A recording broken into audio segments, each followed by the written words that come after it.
Fost il-kumpaniji li Fawdex kienu jipprovdu l-konkos biex isir l-allegat xogħol fil-privat imħallas minn fondi pubbliċi kien hemm il-kumpanija Road Construction, kumpanija li fi żmien li Giovanna De Bono kienet Ministru għal Għawdex kienet dejjem deskritta bħala waħda qrib il-Ministeru ta' Għawdex. Fil-fatt din il-kumpanija kienet ħadet 80% tax-xogħol fuq it-toroq fi żmien li Giovanna De Bono kienet Ministru. Anke jekk ħafna drabi l-kuntratti ntrebħu wara sejħa, mhux darba jew tnejn li kien hemm ilmenti minn kuntratturi oħra li s-sejħa kienet infassla biex tiffavorixxi lilhom.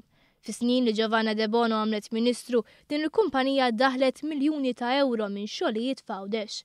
Mix-xhieda li ngħatat fil-qorti nhar it-tlieta rriżulta li l-iktar kumpanija li kienet tipprovdi materjal kienet P&J De Bono. Għalkemm jidher li fil-ġimgħat ta' qabel l-elezzjoni ġenerali tal-2013 din ma kienx provdit il-materjal u dak iż-żmien provditu biss Road Construction. Meta nhar it-tlieta xehed għal 4 sigħat l-ispetturi Abdilla irriżulta li l-kumpaniji li provdew il-materjal tħallsu dejjem. Is-sistema kienet taħdem billi Tony De Bono imur għand il-kuntrattur u jgħidlu fejn ikun irid ix-xogħol. Il-kuntrattur kien isib il-materjal fuq il-post imbagħad jaħdem skont l-istruzzjoni ta' Tony De Bono. Wara De Bono kien jerġa' jmur għandu u jgħidlu għalli ma xogħol falz kellu joħroġ l-irċevuta u dwar dan kien iħallilu nota bil-miktub.